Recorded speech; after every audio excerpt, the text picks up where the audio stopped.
Untuk Rudy Yohanes ini mungkin, kan beliaunya ini kan lama tidak berdebat dengan pendebat-pendebat Kristen kan gitu. Betul ya? Lama saya tidak melihat beliaunya itu berdebat dengan pendebat-pendebat Kristen. Kalau Rudy Yohanes itu mendengar, saya ingin berdebat dengan Rudy Yohanes dengan parameter yang jelas. Kalau Rudy Yohanes itu memaki, berarti dia kalah.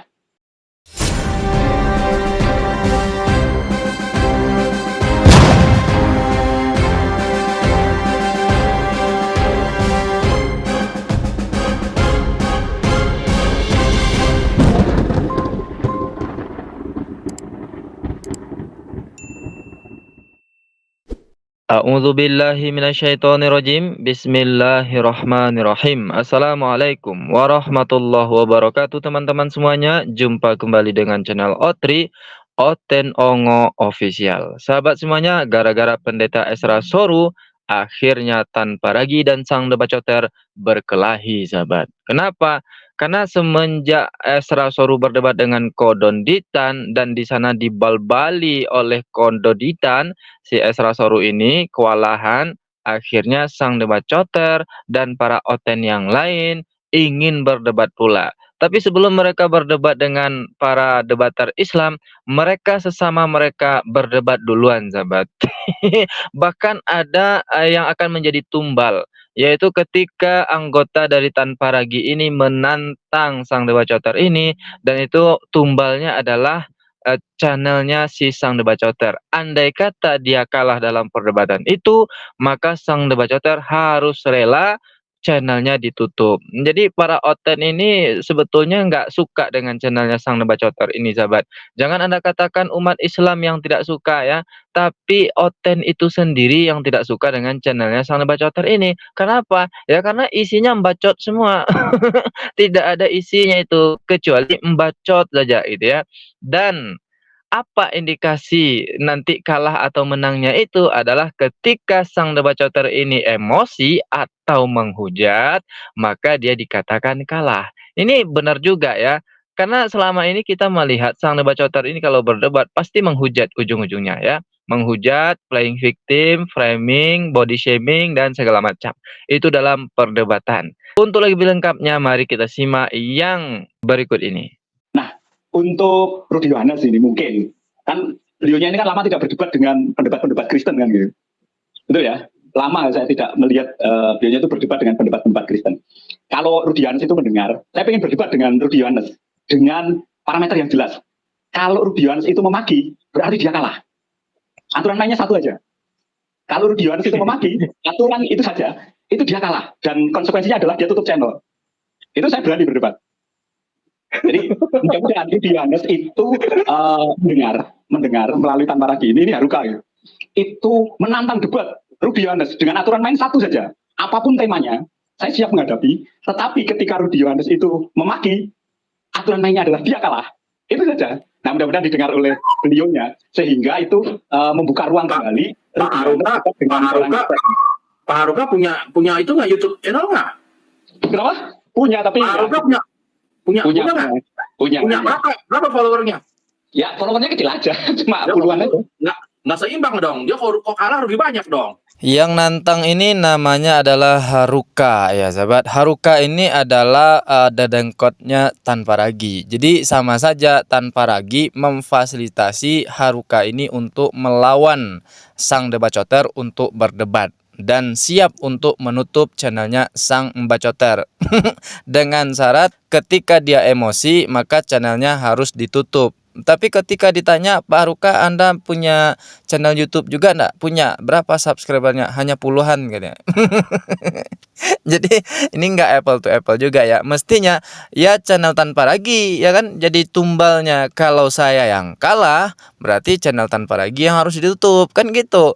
Oke, abaikan sajalah itu. Tapi ini menarik sahabat. Saya katakan menarik karena teman-temannya sendiri itu ternyata tidak percaya kepada sang debacoter ini. Percuma saja rasanya sang debacoter ini menyebut dirinya, menamakan channelnya itu adalah sang debater. Ternyata kawan-kawannya tidak mengakui. Jadi itu hanya ngaku-ngaku sendiri itu sang bacoter, mengaku sang debater. Karena memang selama ini ketika dia berdebat itu pasti emosi sahabat. Ini karakter dari sang debacoter ini. Dan akhirnya juga mendapat tanggapan dari sang debacoter ini. Saya mau buat dulu permulaan.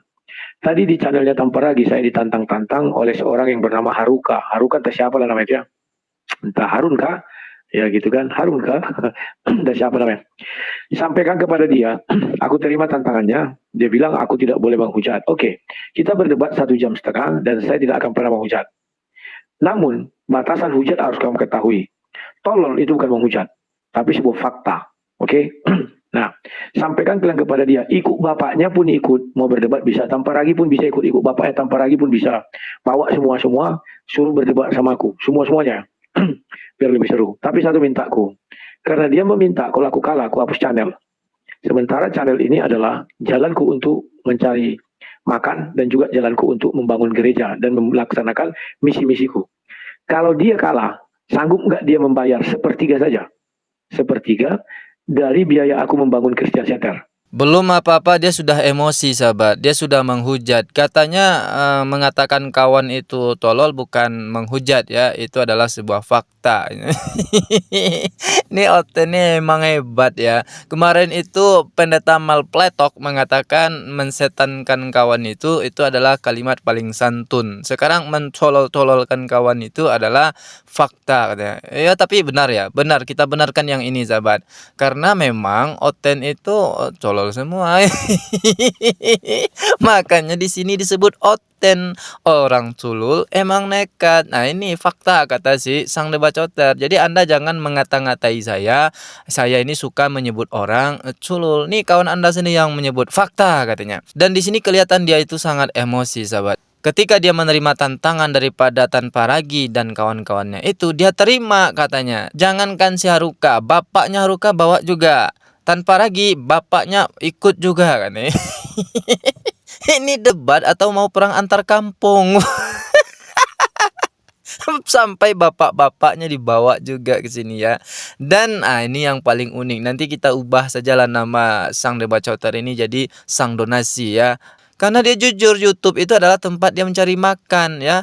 Jadi bukan untuk menyampaikan firman-firman Tuhannya sahabat, tapi untuk mencari makan. Dia jujur itu ya. Itu yang paling utama tuh kenapa dia membangun channelnya itu. Maka jangan heran ketika kita nonton channelnya si sang debacoter ini, itu pasti selalu ada BCA di sana sahabat ya. Ada nomor rekeningnya BCA. Bacot asli.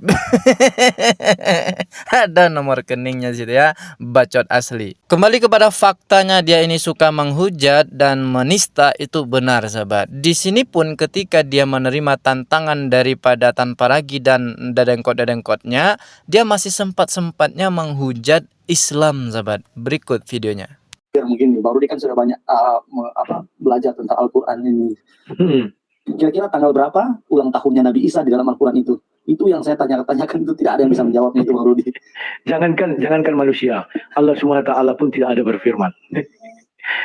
Ya, kalau ditanya kawan, orang Tuhan sok-sokan kapan Nabi Isa lahir? Jangankan manusia, Tuhan aja nggak tahu. Ya jangan tanyakan kepada manusia ya. Malu kita kawan. Menghujat kan, menista. Memang ini karakter dari sang bacoter ini. Betul kata kawannya tadi. Maka ketika berdebat dengan sang debacoter harus buat regulasi. Ketika dia menghujat maka dia kalah. Ini belum lagi berdebat dia sudah menghujat sahabat. Yang dihujatnya malah Islam yang tidak tahu apa-apa. Yang nantang itu adalah Oten. Yang dihujat adalah Islam. Di video yang sama nih ya, kan judulnya sama tuh. Tanpa Ragi dan kawan-kawan saya terima debat dengan kalian. Yang dihujat siapa? Allah Subhanahu wa taala tidak tahu kapan Nabi Isa lahir katanya. Padahal di dalam Al-Quran itu sudah dijelaskan ya. Tanggal berapanya mungkin tidak ada di dalam Al-Quran. Tapi dari firman Allah yang menceritakan tentang kelahiran Nabi Isa alaihissalam itu sudah ada di dalam Al-Quran. Tentang kelahiran Nabi Isa sebenarnya Al-Quran cukup menjadi rujukan. Sebab pengetahuan tentang hal ini hanya Allah yang maha tahu. Kita awali dari sekitar 550 tahun sebelum baginda Nabi Muhammad SAW lahir. Adapun sesuai geografi posisi Palestina, yaitu wilayah di mana Nabi Isa dilahirkan, berada di lingkar garis utara, yang artinya mengalami 4 musim, yaitu summer, autumn, winter, spring, panas, gugur, dingin, semi. Kelahiran Nabi Isa diceritakan dalam surat Maryam di mana saat itu sedang musim buah kurma. Dan buah kurma itu tidak berbuah pada musim dingin. Sebab kurma mulai berbuah pada musim semi dan masak atau ranum di awal musim panas. Al-Quran mengisyaratkan kelahiran Nabi Isa alaihi salam sebagaimana firman-Nya berikut ini. Terjemahan, kemudian rasa sakit akan melahirkan memaksanya bersandar pada pangkal pohon kurma. Dia, Siti Maryam, mengatakan, wahai betapa baiknya aku mati sebelum ini dan aku menjadi seorang yang tidak diperhatikan dan dilupakan. Quran Surat Maryam ayat 23. Ayat berikutnya, maka dia Jibril berseru kepadanya dari tempat yang rendah, janganlah engkau bersedih hati, sesungguhnya Tuhanmu telah menjadikan anak sungai di bawahmu. Quran Surat Maryam ayat 24. Dan goyanglah pangkal pohon kurma itu ke arahmu, niscaya pohon itu akan menggugurkan buah kurma yang masak kepadamu. Quran Surat Maryam ayat 25. Maka makan, minum, dan bersenang hatilah engkau.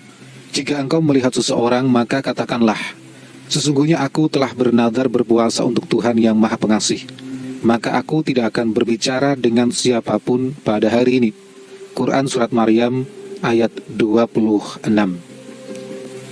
Gus Musa Muhammad menerangkan, keterangan ayat tersebut menunjukkan bahwa kelahiran Nabi Isa bukan di musim dingin Desember, melainkan pada musim gugur kurma, yaitu musim panas antara bulan Juni-Juli. Ketika Al-Quran sudah menceritakan tentang kelahiran Nabi Isa alaihissalam tadi, Allah subhanahu wa ta'ala sudah berfirman di dalam Al-Quran surah Maryam tadi itu, memberikan isyarat tentang kelahiran Nabi Isa, kapan beliau lahir. Nah, Oten pasti tidak terima, sahabat. Mereka tidak akan menerima isyarat ini. Mereka tanya, tanggal berapa? Emang mereka tahu Oten ini kapan Yesus itu lahir? Ada enggak di dalam Bible mereka? Enggak ada. Pasti mereka juga menggunakan isyarat-isyarat, yang isyaratnya itu hanya asumsi. Jangan tanggal kelahiran Yesus, tanggal lahir bapaknya aja enggak tahu Oten ini, sahabat. Cobalah tanya ya. Tanya sama mereka kapan bapak mereka ini lahir. Pasti kebanyakan di antara mereka itu tidak tahu. Ya nanti kalau mau berdebat masalah ini, tanggal berapa Nabi Isa alaihissalam itu lahir, ya boleh lah ya. Setelah dia berdebat dengan dadengkotnya si Tanpa Ragi. Nah, setelah channelnya dibubarkan gitu. Assalamualaikum warahmatullahi wabarakatuh.